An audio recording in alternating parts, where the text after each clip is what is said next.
and welcome to the Nurse Rosa's Insights podcast. I'm your host, Rosa Hart, and today I'm joined by Sharon Pearce. Thank you so much for being with me today. Oh, it is my pleasure. We've been waiting so long. I know, When right? we first met, we just connected, and we've been waiting for this moment for a while. It's true. Podcasters unite. Yes, we So we met at Health in Vegas last October, and then mm, we got to have lunch together at Vive, right? yes. Which was like in March, February, February. February, because we were in Nashville and it snowed Wild, in Nashville. right? It was probably like one of 2 whole days that they got snow or something. Probably.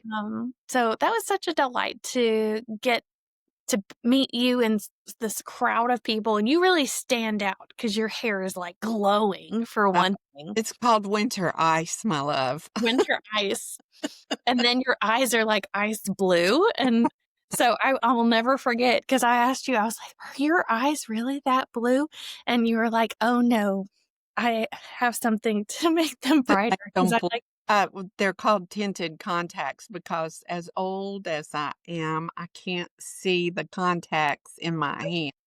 So I have to have them tinted so I can see the things that you have to do. that's not what you told me at the time. Am I allowed to say what you Oh, told please, there's no telling. You're like you're like, my hair was going white and I needed some more color to shock people with." Well, that's probably something else that I said too. Um, when I my love hair that. started turning this color, I was not amused. Well, I think it's absolutely gorgeous, and Well, so thank you. Sharon is kind of my hero on so many levels, and I keep doing this thing where I keep meeting my heroes, and they say not to do that, but I'm just bad like that. So Why?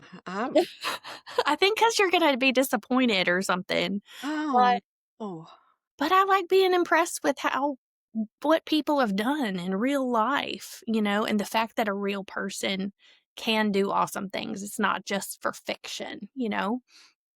I'm with Um, so first of all, your name is Sharon and my middle name is Sharon. So I felt you. like we had that. Yes, and I was named after my grandmother that was Rosie Sharon, and that's why. Did you know? I don't feel like we talked about this. Yeah, Oh, it's yeah, just destiny. We're yes, supposed it to is. talk to each other. It is. What's your middle name?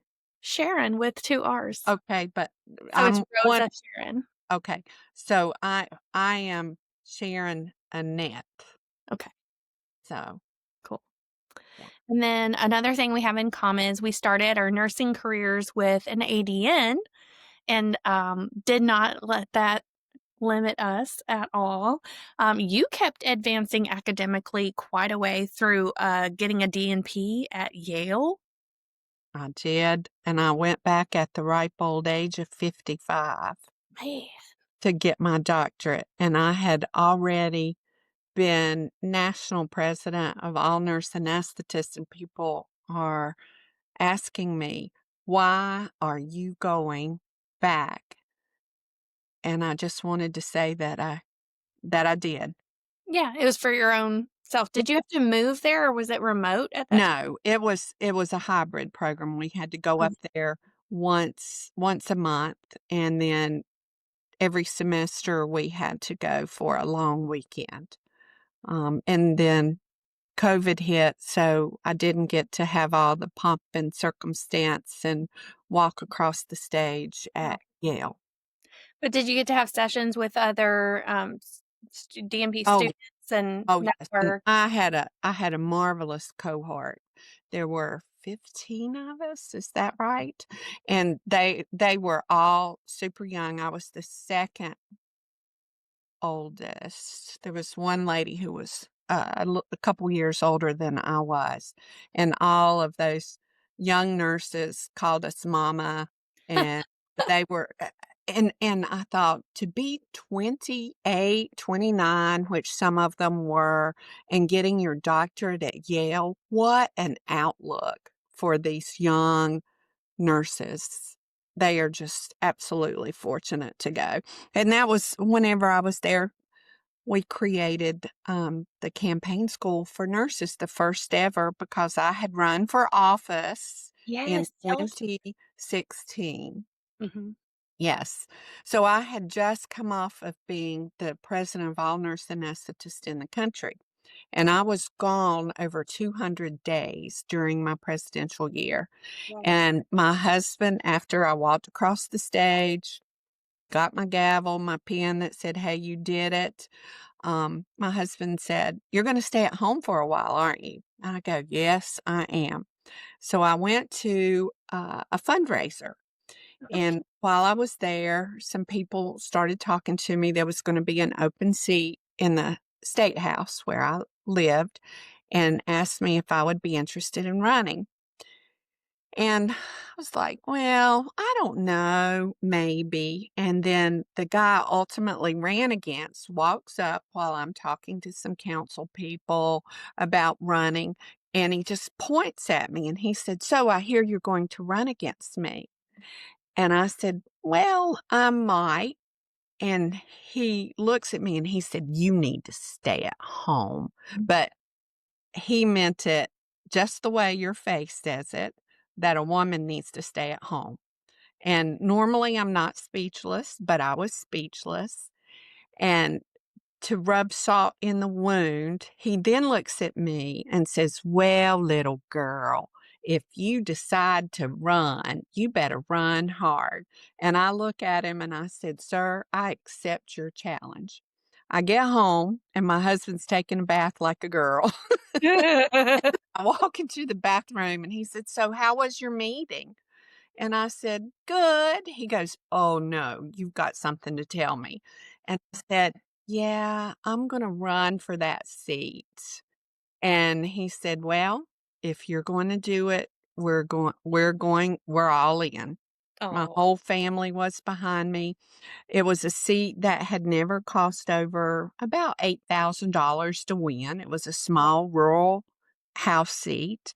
And I raised $67,000, which was amazing. Thank you to CRNAs all across the country who gave to my campaign. I was the third CRNA in the country to ever run for state office. And your listeners may be aware of some of the turf battles between nurse anesthetists and anesthesiologists. So the anesthesiologist opened up a pack of dark money and put $250,000 in against me. So it wound up being a very expensive house seat, one of the most expensive house seats at that particular time. And of course, I lost. wow. It's hard to overcome that much money. And I realized even though I'd been a registered lobbyist off and on for years, I didn't know how to run a campaign. So fast forward, I go to Yale, and my campaign manager, who was also a nurse anesthetist, Mhm. um, went with me, and we created the first campaign school for nurses. Wow. So, yeah. That's amazing. Like, and that guy, I mean, it's like, did he for sure wanna run against you? Like, why else would he, like, pick a fight with you like that? Well, that's kind of the way he was. Now, you want to hear the real shocker? Yes. About 3 months ago, I was in the General Assembly, Mhm. and I always walk up to him. There's been a bill in our legislature for about 8 years trying to get full practice authority for all all advanced practice nurses that we've been working on, and it's just reintroduced, and we start all over again. You know how it goes. Mhm. And I always walk up to him and shake his hand and I say, "Can I count on your support for the SAVE Act?" which is what it's called. And Mhm. normally he looks me straight in the eye and he goes, "Well, you and I both know I have 250,000 reasons why I won't." And I can appreciate his honesty. Yeah. So a few months ago, I was in the General Assembly and I walk up to him, say, "How are you doing?" And he looks at me and he said, "Why is it 8 years have gone by and you look like you haven't aged a bit? And I look like an old man." And Mhm. I said, "That's because you won and I didn't. And you've been down here for 8 years. Right? And he just kinda laughed and he said, and I've moved away from that district since then, Oh. and he said, "I'm not gonna run again. Mm. Why don't you move back to Lexington?" And we have a Lexington in North Carolina. Kentucky's not the only one with a Lexington. We got we So he respect said, "Why don't you move back and run for the seat?" Hmm. Yeah. So that more money can be given to his Oh, well, they'll come out against me again, so, um, anyway, I just thought it was shocking that he came back and said that, but I'm not moving back there. I mean, he definitely knows he didn't scare you off. Oh, no. Oh, You've no. hung around on a volunteer basis. So Ever since then, yes. But the thing that I would like for nurses that are listening to this to understand, you have all the skills to run for office. yeah. If you ask a nurse or you say to a nurse, have you ever thought about running for office? They just look at you. Oh, I can't do that. Listen, number one, you're going to find out that you're probably smarter than most people who are currently serving. And number two, think about all the skills you have as a nurse. Conflict management, right? You're either dealing with patients or dealing with physicians. You're a great listener. You're a translator. You know about healthcare, and most voters will put healthcare as one of their top 3 issues when they're voting. Yeah. So think about it. And we don't have that many nurses that serve in political office. We Yeah. have, probably, I think the last number was 80 some in the entire country. Now, there's 18 or 19 physicians who serve in Congress. Mhm. So it's nurses need to step up and they need to run, and they have all the skills that they need to run. Well, here's a question for you then. It's Which, by the way, you would be excellent. well, thank you. Well, here's my personal conundrum right here. And then, maybe this is something someone else is thinking too. I don't think that I'm not smart enough or I couldn't figure it out or if I was supported, it wouldn't be possible or whatever. I've had the honor of participating in the leadership and advocacy academy with the Kentucky Nurses Association Hmm. here in Kentucky and got to interview and shadow some of our state senators, representatives. And so it really demystified a lot of the process for me and made it more interesting. But at the same time, I think I'm very, proud of being part of the most trusted profession, which Hmm. nursing is the most trusted profession in existence right now, again, for the 23rd year in a row. And who do people trust the least? Lawyers and or politicians. And that's who Yeah. are in our General Assemblies, governing us for sure. Yeah, and so and I'm not some people might deserve that and some people might not, but, you know, I don't know, it's like, I feel like I have a voice as not a politician that I might lose because if you win an election, I feel like some people might assume, "Oh, well, how did you sell out?" or "Who bought you?" or whatever, Mhm. right?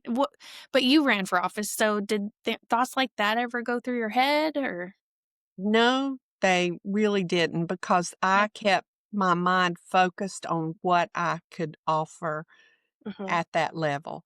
And you are sitting in the room. That's a big difference than sitting outside of the room. You Yeah. are in the room at the table where you can actually push forward good policy. And all policy that is driven in any legislature has a health component to it, For even sure. down to your transportation. Think Yeah. about whenever y- you have to discharge a homeless Mhm. person, the things that you know. So Yeah. there's health in all policies, and think about what you would have to offer. Now, I think the part that really holds people up is the time and the money to Mhm. run. Yeah. And women typically have a hard time asking for money for themselves. And you have to be able to ask somebody to donate to your campaign. And so, how I would taught to myself to be able to ask people is I would ask them to invest in my vision of what our state should look like, Mhm. and that I have the skills to do this. Yeah. But it is hard to ask people for money. You just have to get past that.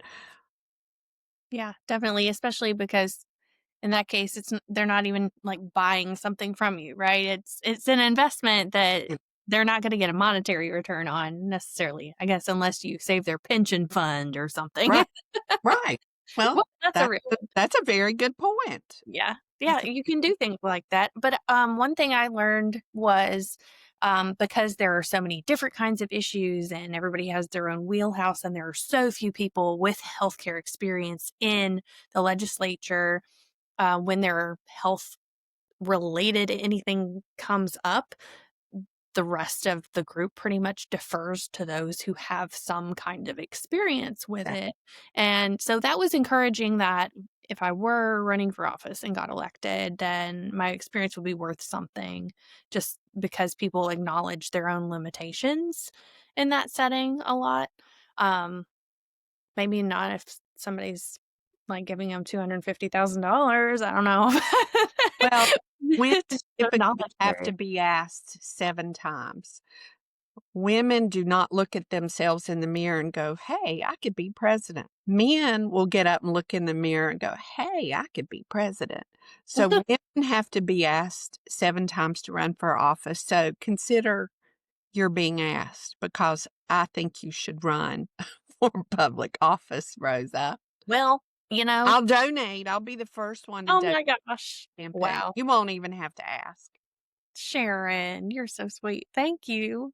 I appreciate that. Well, and that was another thing I learned is like a lot of them, especially at the state level, only make about 30 grand a year or something from that Mhm.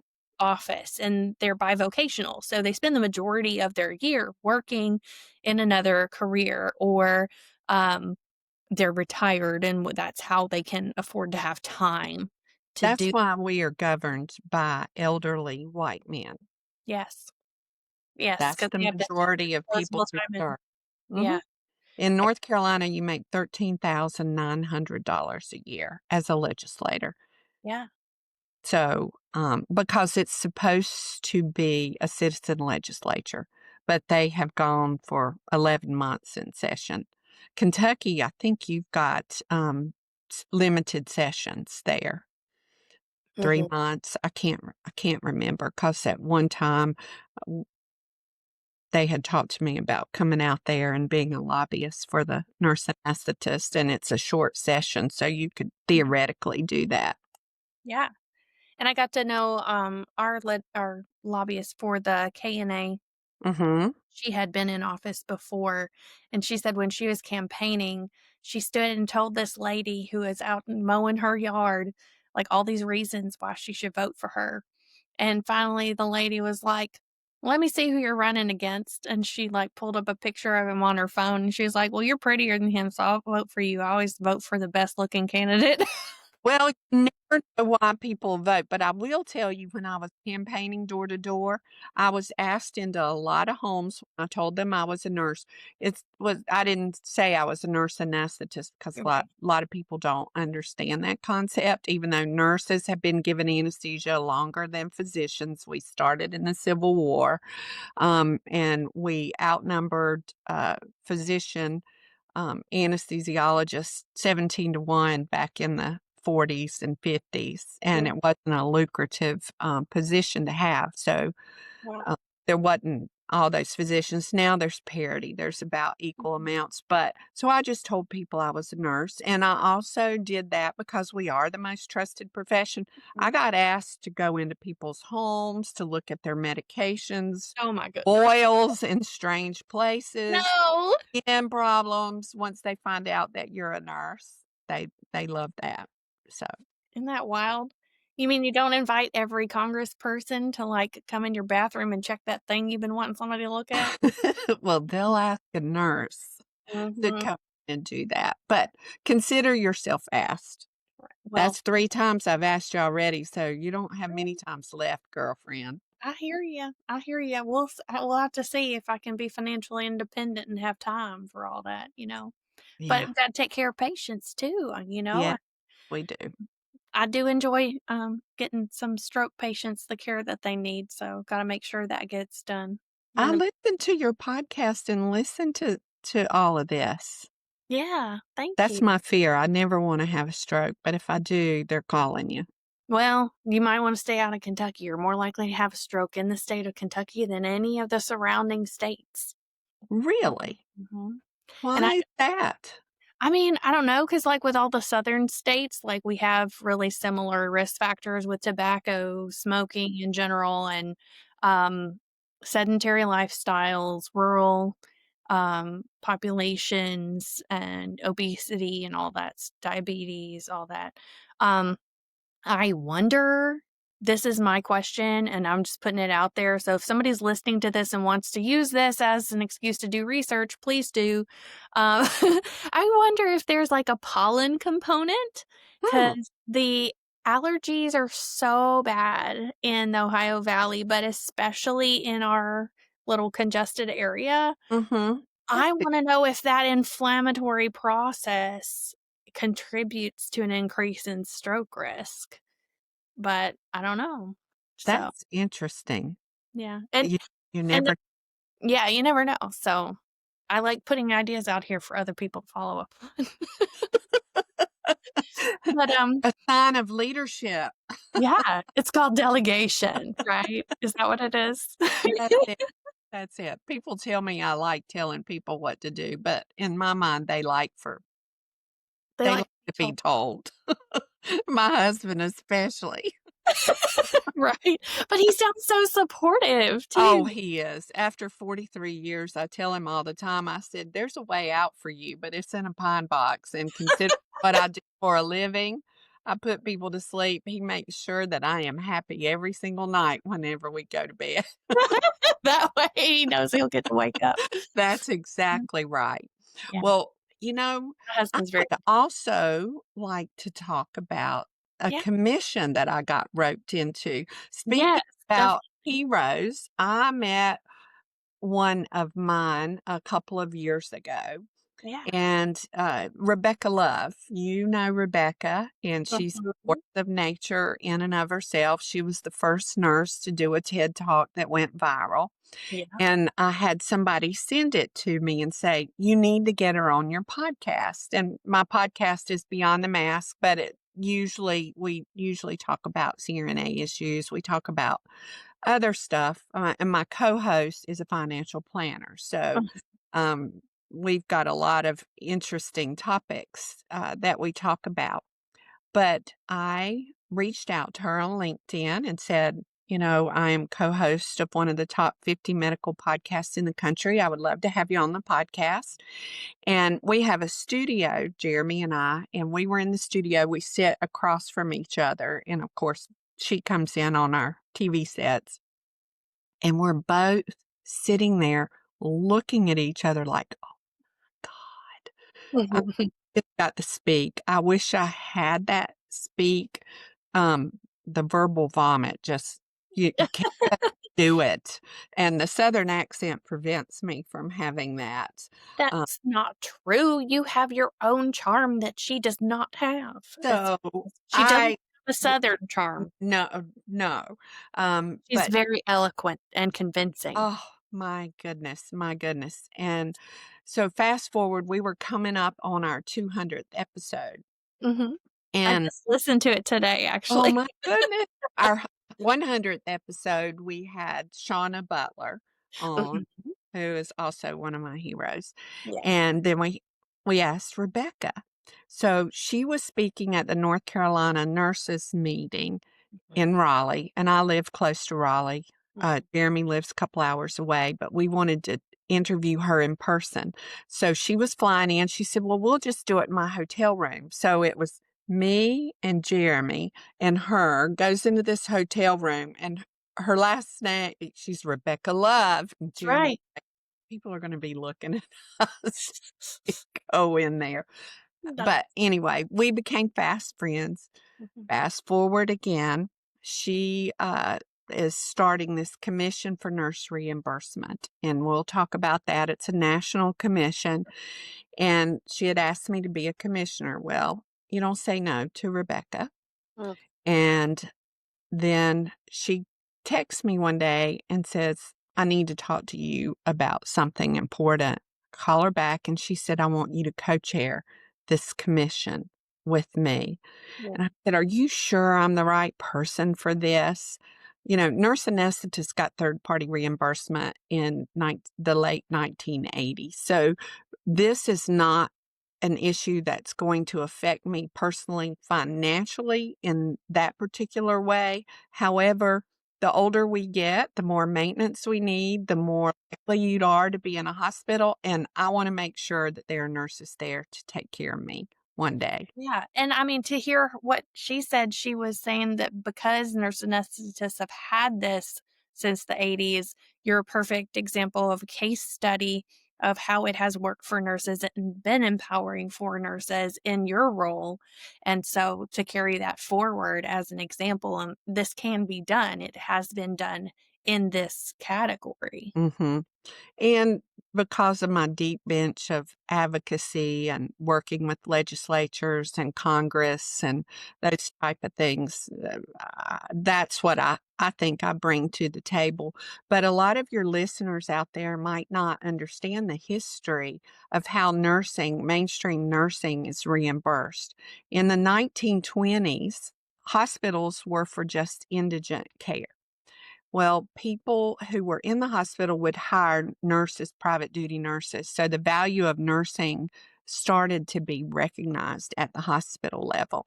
And even at the hospital level in the 20s and 30s, nurses were line itemed. Mm. Well, nurses were female. Most hospital administrators, well, I would say all, I mean, women barely had the right to vote, were men. And so they realized how important nurses were to the quality of care in the hospitals and that people weren't just coming there to die anymore. They were getting better and they were going home. Mhm. But they wanted to keep nurses out of the line of sight of the financial piece of it. So Yeah. they looked around and said, what model would we like to use? Well, they looked at the hotel system and the maid comes with the room. Well, guess what? We're going to build the nurses in with the room. So nurses are billed with the room rate.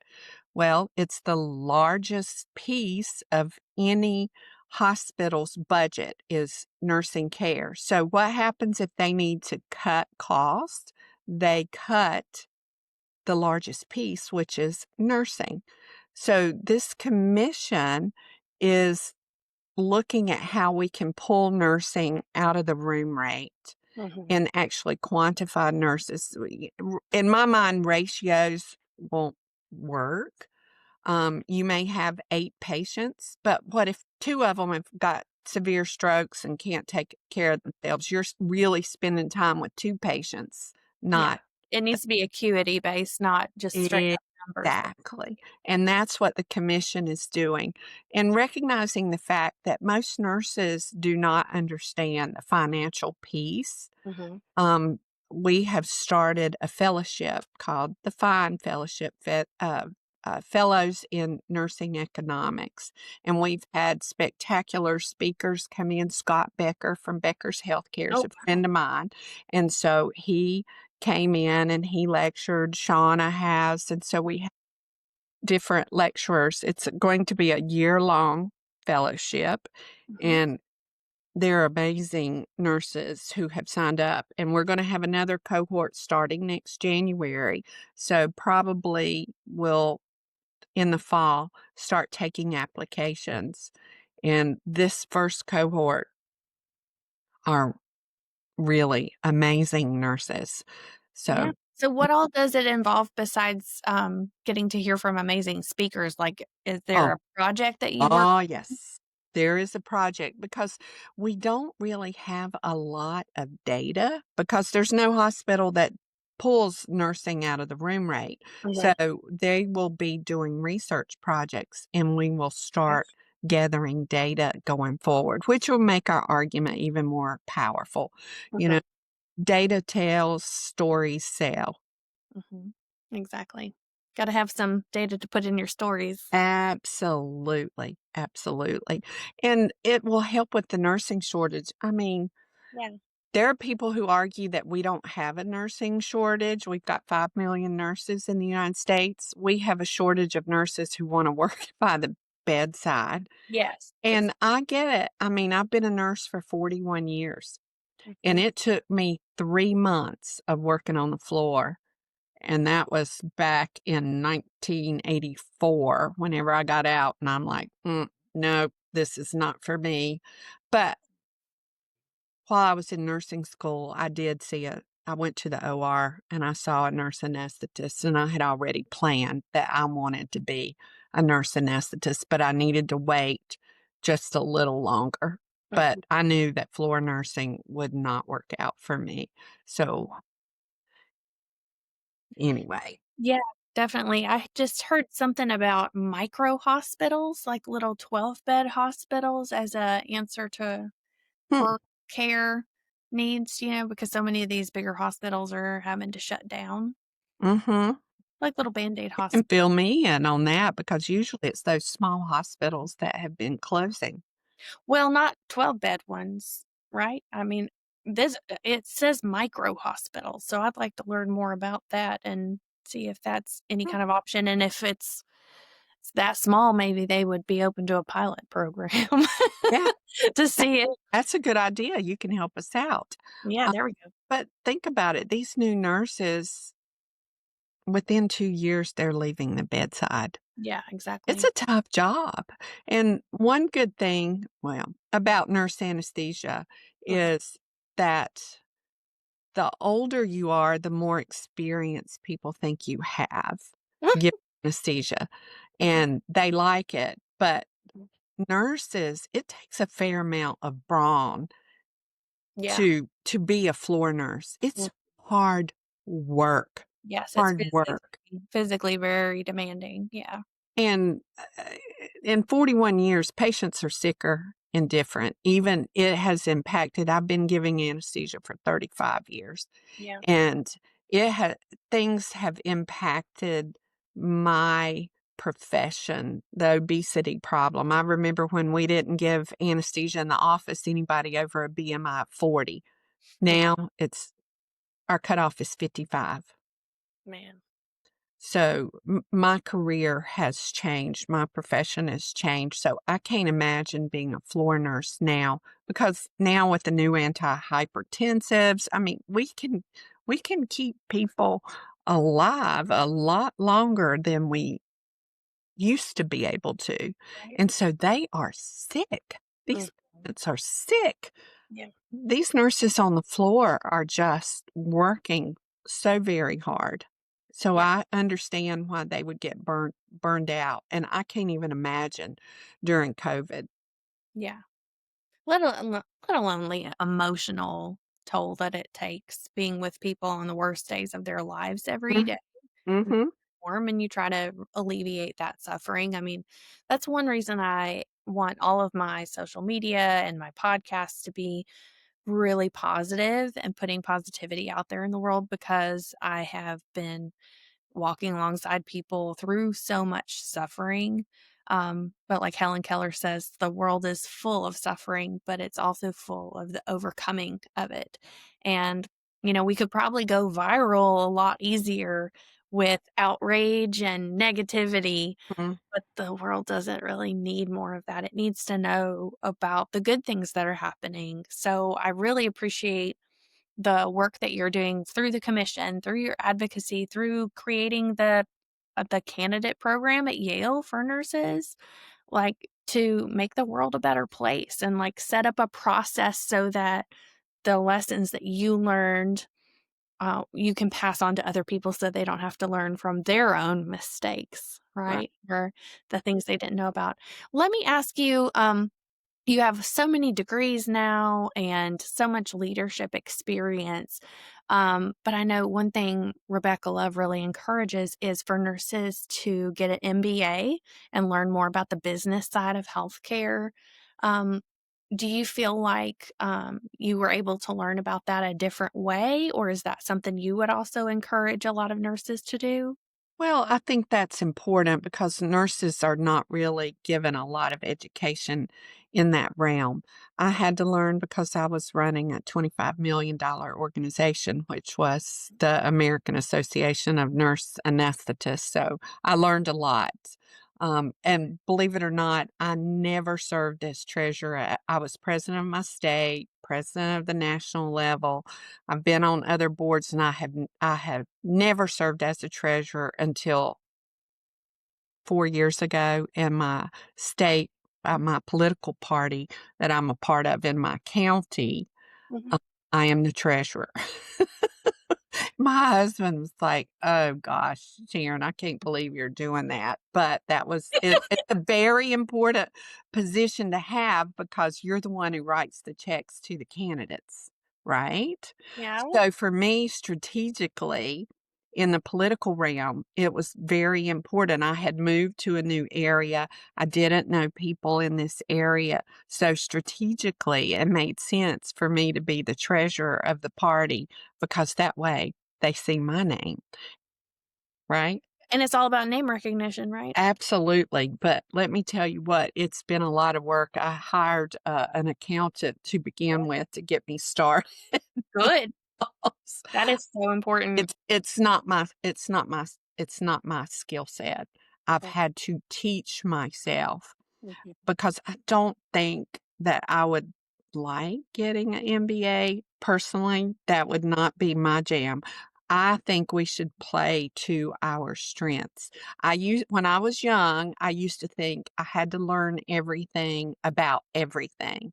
And now I've realized with some age and wisdom, play to your strengths, and there's somebody else that you can find Right. who understands the things that doesn't bring you joy. At this point in my career, my financial planner, which is my co-host, tells me I can retire. My husband and I can both retire. I have no interest in it whatsoever because I still love my job. Mhm. Love putting people to sleep. I love taking care of people. And now whenever I get up and I go to work, it's truly the joy of work. I don't have to. I Mhm. choose to go to work, Yeah. and I choose where I'm working at. Mhm. So now it's a joy to get up at 3 and 4 o'clock in the morning. Right. Whereas used to, I just had to go where I was told and give anesthesia wherever. And it's the joy of work now, and that's what I wish for everybody, you included. I think we all should work. I think what we want is the choice. I think it's good for you to work. Well, and Uh, to feel like it's meaningful, right? And to feel exactly. like we've left something better than we found it, right? Like, I think there was a study they did on some, like, road worker ditch diggers where Mhm. they had them dig ditches and then fill it in at the end of the day, and they would just quit because they would rather I don't know, do that was my something. punishment growing up for back talking. Digging ditches? Yeah, feeling What? It wasn't soap in your mouth. oh, no, No, it no. was digging were there ditches that needed digging, or did you have to fill them in too? Well, I had to dig it and then fill it back in, but m my father taught me a work ethic that has served me very, very well, Wow. but now these days, it's call social services on you or something. Right. I don't know. I mean, they didn't put soap in your mouth and, Mm. yes, so I don't know. Who knows? Social services got worse things to worry about these days. It's They'd a be like, "Are you serious with this right now?" isn't that the truth? He watched Cool Hand Luke one too many times. Y He thought it was real cool, huh? yeah, Yeah. great movie. Well, I have not yet officially asked you my signature question for the Nurse Rose's Insights, and I think I know what your answer is gonna be, but feel free to surprise me too. Um, so if you, Sharon, were given a grant for $1 billion to meet the needs that you see in healthcare, How would you like to see it used strategically to have the most sustainable impact? Well, clearly, I've talked about the Commission for Nurse Reimbursement, and we've struggled for funding Mm, for the commission because people think it could be political. mm, And so we have struggled. And think about we could solve healthcare if mhm, we let nurses be nurses. There was a study done asking people who they thought could fix healthcare. They didn't think payers could fix healthcare. They didn't think physicians could fix healthcare. The public believes that nurses can fix healthcare. We wow. know where all the problems are, we know where all the potholes are, but we just have not traditionally had the power to Mm, do that. That's why nurses, you'll hear they eat their young. It's this horizontal violence because they feel oppression from above, which is interesting because physicians are now feeling pressure from above with payers, and so they're starting to be nasty to each other. And oh, it's like you need popcorn for it these days. But it's an interesting twist in 41 years as a career. But if we could get nurses out of the room rate, match acuity to the care, mhm. just think about what you do taking care of stroke patients. You got 8 patients who've had massive strokes to take care of. That's ridiculous. Yeah, Um, but haven't. think about you can actually impact patients' lives if given the opportunity. So Mhm. if we could fix this financial conundrum that we have within the nursing community, we could change healthcare. Yeah, We could change it. We could change people's lives. Nurses change people's lives even with the burdens that they're given to work with. Think about what we could do if you put some money behind it. And unfortunately, a lot of times that's exactly what it comes down to. So yeah, that's what I would do with my $1 billion. And then I would go ask for another billion. right?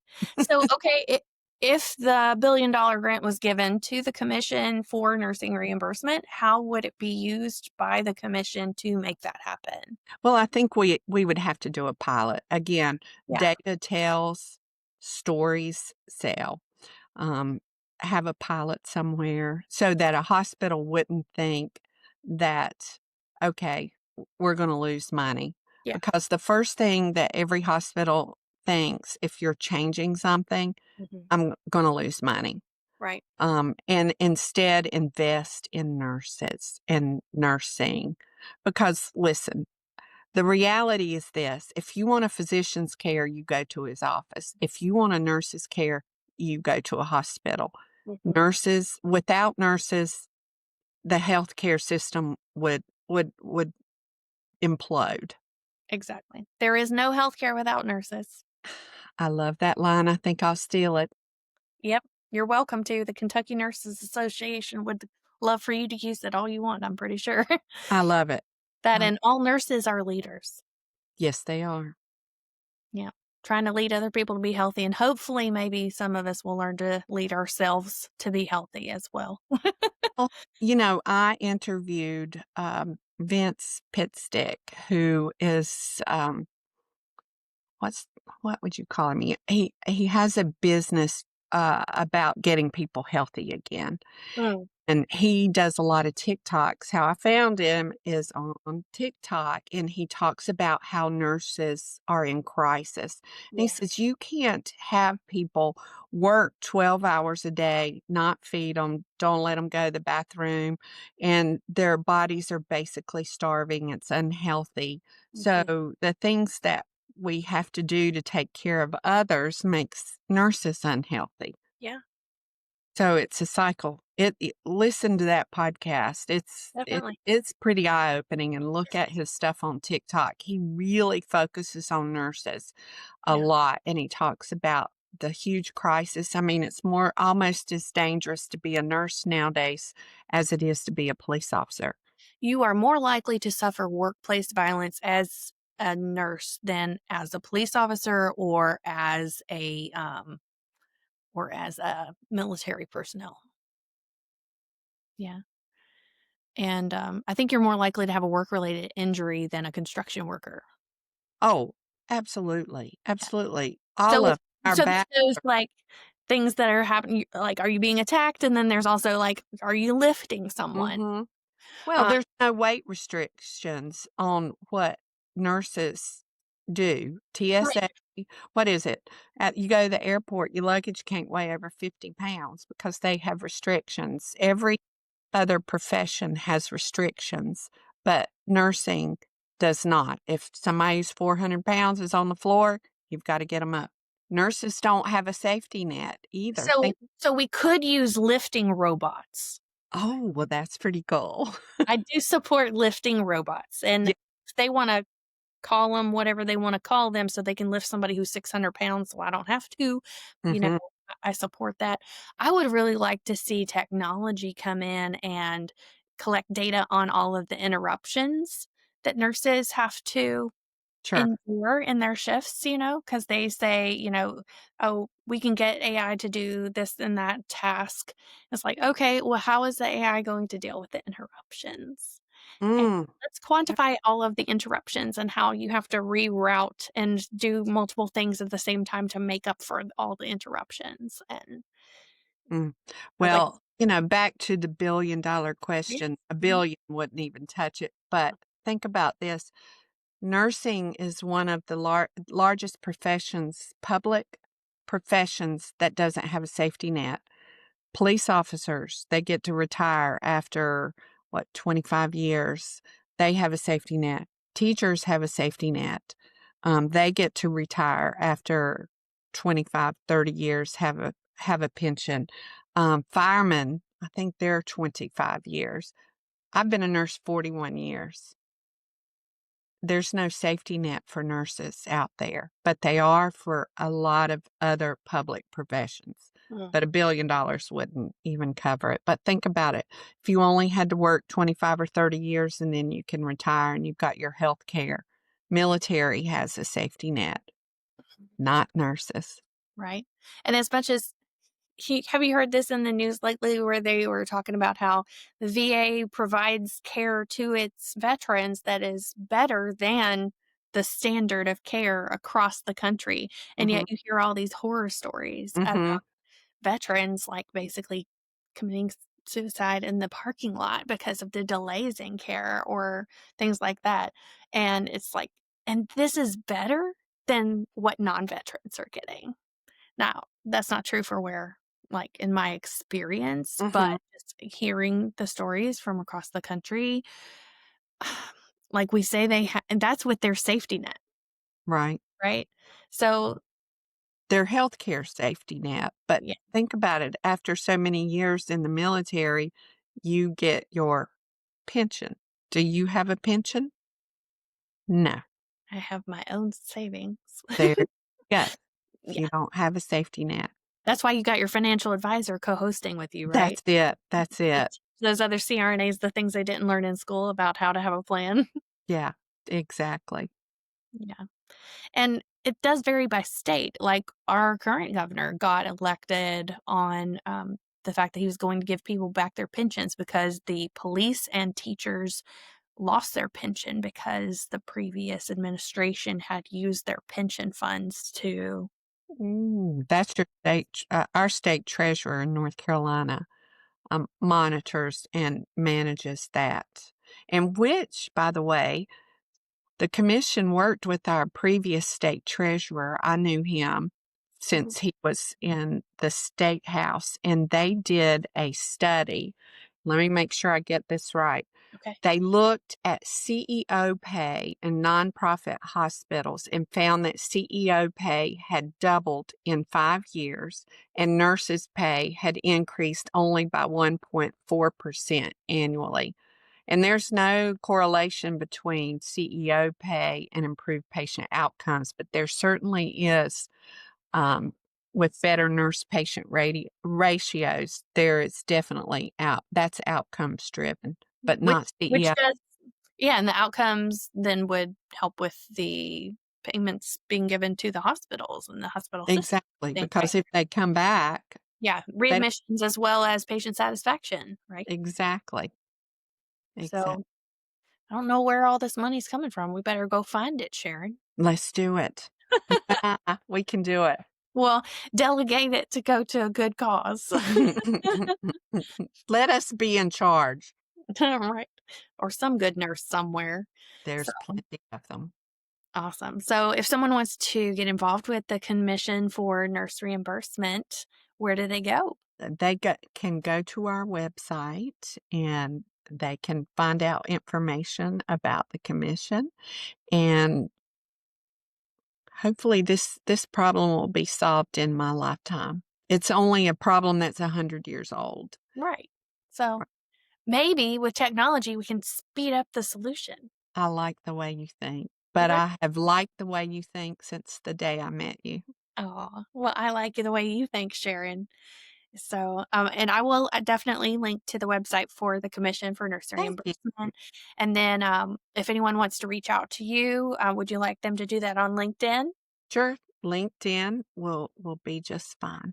Excellent. And then your podcast is called Beyond the Mask, right? Exactly.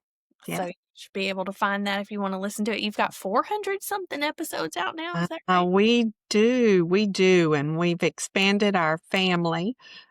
We started a student-led podcast Oh, for students, for nurse anesthesia students. uh-huh. And in September, we will start an educator-led podcast. So we'll have 4 new co-hosts for that podcast. We have 4 student nurse anesthetists that do a podcast. All of it's under our banner, and then we have 2 people that do a clinical uh, portion because my co-host Jeremy can't really talk about clinical issues. So we have 2 more co-hosts who do that. So we're there's 12 of us, and we release let's see, Yeah. 4, 2, 2, 4, 6, 16 times a month. Whoa, that's amazing. It is. It is. Never did we think that would be the case. We started this podcast in 2018. I had known my co-host for a long, long time, and we have done other projects together. And I come into a meeting, and he told me about some project he thought we need to do together. I go, "That's stupid. I'm not doing that." I said, I've heard about these things called podcasts. And my children, and I say children, um, at this particular juncture, my kids were like 30 years old. My twins were 30. My son was 31. And I said, they listen to these things called podcasts all the time, and that's how they consume content. And Mhm. I think we need to start one of those. Or 12, Yeah, whatever. or 12. And let me just encourage our listeners right now. If they're listening to us and they're feeling inspired and they have a message they want to get out there, um, the podcasting world is not saturated at all. If you have a message to put out there and you want to record it and put it out as a podcast, that's a great way to get your message out there. That doesn't require permission. You can do it for free with a phone or using the platform Riverside that I'm using right now, which hasn't sponsored me yet. But Riverside, if you're listening, you're welcome to sponsor this podcast because I love using this platform. But also, we have this summit coming up. It's called the Health Podcast Summit. Mm-hmm. It's free to attend. I'm speaking in one of the sessions, and it's a great place to learn to how to think about it as a health related podcaster, as well as technical advice, as well as understanding kind of the ecosystem of podcasts and what might be the best fit for you. So it's healthpodcastsummit.com if you want to register to attend for free. And then the sessions will be available online for you to listen to and learn from for free as well. It's being put on by Mission Based Media, and they just really want to empower people to get good information out. And as a podcaster, if you think you have a great message to get out, but you don't want to start your own podcast, get in touch with us because There you I go. found some great guests who Mhm. reached out to me and had a message that they wanted to get out. And it's a great platform, just like you said. If you go and give a lecture somewhere, you may hit a few hundred people that may be sitting in the room. Podcast, I'm downloaded in 125 countries, and you will reach thousands of people, and it's there forever. I just got an email from a listener, said, "I just found your podcast." Okay, 8 years, but "I just found your podcast, and can I still get credit? Because you can get Class B credit for listening to podcasts in the anesthesia community. Wow. Can I go back to the very beginning? Because I love it so much, I wanna go back to the very beginning and get credit." 400 episodes, go for it. Right. Yes, and so they are always out there. I love that about it, and that is so true. That happens with podcasts a lot. It's not so much there are plenty that do current events. However, the thing with podcasts being topical, like when I find a podcast I like, um, my favorite topic outside of like healthcare and stuff is points and miles traveling. Oh, me too. Do you listen to Battle Moms? I've heard them. Yes, I listened to Frequent Miler and GeoBreeze Travel and went back to the beginning because when I run out of recent episodes, I have to like go back and find an old episode because Oh, you need to send me a text with those other 2, but because yes. I don't listen to those, I listen to Travel Moms. Is that the mother-daughter duo? It's yeah, and then they have a friend, and they Oh. just went to all of them just went to Bora Bora on the miles, Oh and my all goodness. how they did it. See, we just have even more in common. Absolutely. I Ab love it. Awesome. Well, Sharon, thank you so much for making the time to be with me today and to share from your insights. And for all of our listeners on the Nurse Rosa's Insights podcast, if you've enjoyed this episode, please make sure you press like or leave a review wherever you're listening. If you're watching on YouTube, leave me a comment and let me know what you think. And if you know of someone else who has great insights that need to be amplified, feel free to leave that in the comments or reach out to me at nurserosaspeaks.com. I'm also on social media at Nurse Rosa Speaks on all those platforms. And I'll see you in the next episode.